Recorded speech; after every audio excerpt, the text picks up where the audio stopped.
No es verdad que yo por simple hecho de que el PLD lo voy a apoyar. Yo apoyo a los hombres. Las instituciones las hacen los hombres. Un partido no es verdad que lo hace el partido en sí. El partido lo hacen los hombres y las instituciones y los partidos son muy dinámicos. No es cierto que si aquí yo tengo un senador de un partido del que sea, hasta de un movimiento independiente, por eso tú me hablaste de movimiento independiente y te diría que sí, que tal vez podría apoyar un movimiento independiente. Si yo veo que hay un candidato de un movimiento independiente, que es el que va a hablar, que va a tener la palabra en el Congreso, un senador, un diputado, que es el que va a pelear por las cosas de esta provincia, y yo veo que esa persona, del partido que sea, reúne las condiciones que yo entiendo que son las ideales para tenerlo como representante de la provincia, yo voy a votar por ese. No es verdad que a mí me van a imponer y que no, que yo voy a votar por el otro o por aquel. Yo voto por los hombres. Incluso por eso fraccionaría las boletas dependiendo de quién sea. Ojalá y el partido que yo apoye lleve hombres y mujeres en su boleta, que yo no tenga ni siquiera que fraccionar. Pero no es cierto que yo voy a apoyar a uno porque sea de un partido u otro. No, y consideramos el hecho que usted tiene mucha razón, el hecho de que hay muchos líderes, tanto hombres y mujeres en esta provincia, que no se le da un espacio porque lamentablemente la misma maquinaria política no lo provee, ni tampoco los intereses. Paulo Freire, en su libro Pedagogía del Oprimido, dijo que a la élite le interesa mantener una masa sin educar. Claro. ¿Por qué? Porque si tú la mantienes sin educar, la mantienes oprimida. El pobre que está pensando en qué comer y cómo va a poder sostener a su familia, no puede pensar en cómo contratar, cómo irse en contra de una maquinaria, porque no tiene tiempo. Entonces, la educación puede eventualmente traer ese cambio de líderes verdaderos, y ojalá que los partidos políticos recapaciten, como usted dice, y entiendan que hay que poner no la persona por un acuerdo o porque me conviene a mí, sino porque le conviene al pueblo altagraciano, que yo creo que muchas personas en esta provincia comparten esa premisa. Claro. En el sentido y da pena incluso que los funcionarios nombren, las personas que tienen el más alto rango, nombren a personas o pongan a personas en lugares o pongan a personas como candidatos. ¿Tú sabes cuál es el primer requisito que tienen que tener esa persona? Que responda a sus intereses. Entonces no podemos trabajar así. Tú no puedes mañana, porque tú seas lo que sea en una provincia o en el país, tú solamente mirar lo primero, de poner a alguien porque responda a tus intereses. Eso es lo primero que se toma en cuenta. Yo entiendo que lo primero que hay que tomar en cuenta es la capacidad y la honestidad de las personas que van a ocupar los cargos y de las personas que van a ser candidatos en cualquier partido.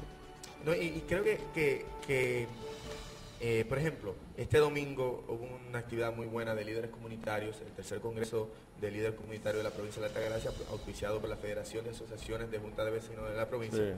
Sí. Y personalmente tuve la oportunidad de participar, de ayudar a esa federación, y vi algo que me gustó mucho. Vi que había líderes en diferentes lugares de la provincia, que la gente está entendiendo que tenemos que capacitar a estos líderes. La federación tomó las riendas de eso, y creo que otras instituciones dentro de lo que es la sociedad higüeyana y altagraciana deben de darle seguimiento a eso, porque como usted dice, lamentablemente hay personas que quieren acapararlo todo, sí, quieren solamente quedarse con eso y no le dan espacio a nada.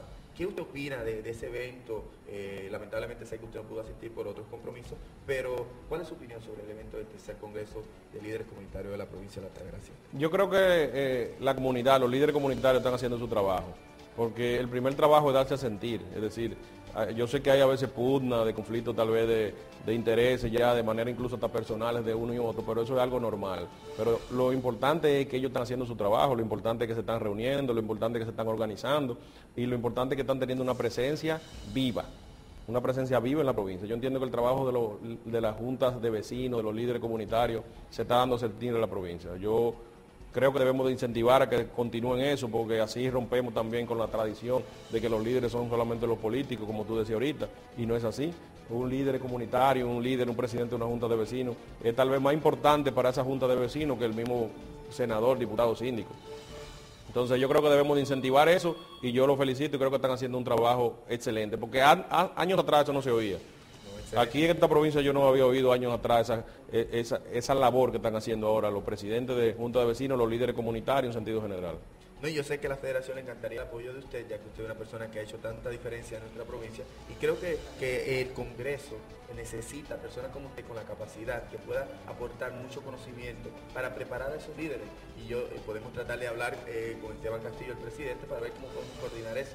Pues sería excelente que usted ayudara en el Esteban es una persona muy trabajadora y siempre yo lo he admirado en sus labores que realiza. No, y está haciendo muy buen trabajo, ese congreso le quedó muy bien a la federación y los felicitamos de acá también. Una pregunta, tenemos entendido que, como usted, doctor en leyes, la reforma está creando muchas polémicas, muchos problemas, esta reforma constitucional. ¿Cuál es su opinión sobre esa nueva reforma, la famosa constitución, la reforma constitucional que se está planteando? Mi opinión yo la plasmé incluso en un artículo que escribí una vez que lo publicaron incluso aquí en el Cometa y escribí un artículo que yo no estaba de acuerdo con la reforma. No por el simple hecho de que no esté de acuerdo, no es porque no entienda que haya cosas que mejorar, sino es que yo entiendo que no es lo nominal, no es lo escrito que tenemos que mejorar en este país. En este país tenemos instrumentos necesarios para que las cosas caminen y no caminan, no actúan de manera correcta. Tenemos un código procesal penal que no se está cumpliendo, se modificó, pero el otro que teníamos malo y viejo, si se hubiese cumplido hubiese sido un excelente código. Ahora estamos hablando de modificar el código civil, el código de trabajo, y no es eso lo que tenemos que cumplir.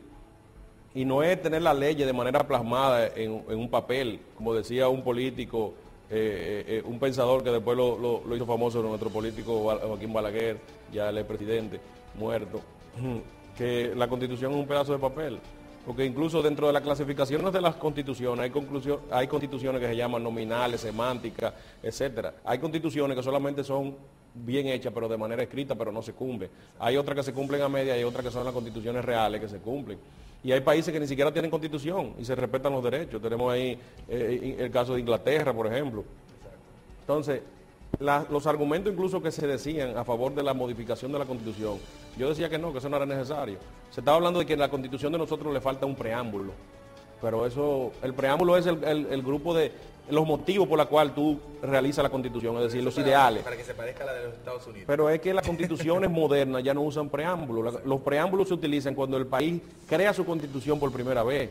Se está hablando de que faltan derechos fundamentales o derechos humanos, como le dicen las personas, en la Constitución, que solamente hay una lista muy reducida de los derechos fundamentales. Pero eso no es necesario. Nosotros tenemos una lista abierta de derechos, es decir, que los derechos fundamentales, aunque no estén contemplados ahí, el artículo 9 dice que solamente son enunciativos, no limitativos. Es decir, que cualquier otro derecho fundamental recogido en un tratado internacional, recogido en la doctrina internacional, se debe de aplicar en República Dominicana. Está sobre las leyes de lo que es República Dominicana.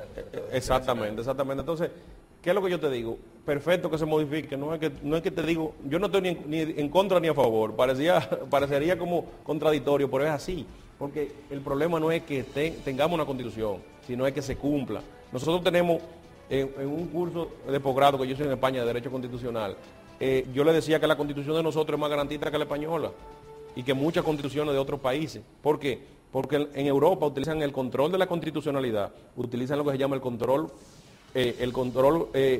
concentrado de la constitucionalidad. Es decir, que la constitucionalidad la conoce un tribunal en específico. En países como Estados Unidos utilizan, por ejemplo, el control difuso. Es decir, que cualquier tribunal puede declarar inconstitucional una ley o decreto o resolución. Nosotros usamos los dos sistemas, es decir, nosotros tenemos control concentrado y control difuso. Tenemos recursos de amparo. Es decir, tenemos todos los mecanismos para que la Constitución se cumpla. ¿Y cuántas veces tú no has visto casos de personas que están presos, guardando prisión injustamente, sin pruebas? Entonces, eso significa que no es necesario que lo diga la ley, sino que lo cumplan las personas. Entonces, es interesante el tema que está hablando de constitucionalización y obviamente tendríamos que dedicarle un programa entero a ese tema, porque yo creo que es parte de lo que necesitamos hacer, nutrir al pueblo de la información. Sí. Pero, ¿qué hace falta? Hacen falta charlas, hacen falta talleres especiales para poder llevar esta información al pueblo. Tengo entendido que uno de los compromisos que usted tiene es traer esa información y que tiene una charla acá en la provincia, en lo que es el municipio de Higüey, sobre también el tema legal, algunas de las leyes. Sí, nosotros entendemos que en este país se necesita mucho lo que es la educación. Cuando fuimos secretarios de la seccional del Colegio de Abogados, realizamos incluso yo creo que el más exitoso diplomado que se haya realizado, porque participaron más de 100 abogados por un espacio de más de 3 meses de Derecho Procesal Penal y traímos una serie de charlas. Nosotros estamos en la oficina de Luca Ibar y Corporán, que comparto con otros socios, entre ellos Raúl, Corporán, Marilena Ibar. Tenemos ya una meta de traer cada cierto tiempo, por lo menos mensual, charlas y conferencias. Nosotros tenemos en el día de hoy incluso, que ya ayer mandé la invitación a algunos de los medios, incluyendo tenemos a las 4 de la tarde una charla gratuita con una abogada que viene de Panamá específicamente.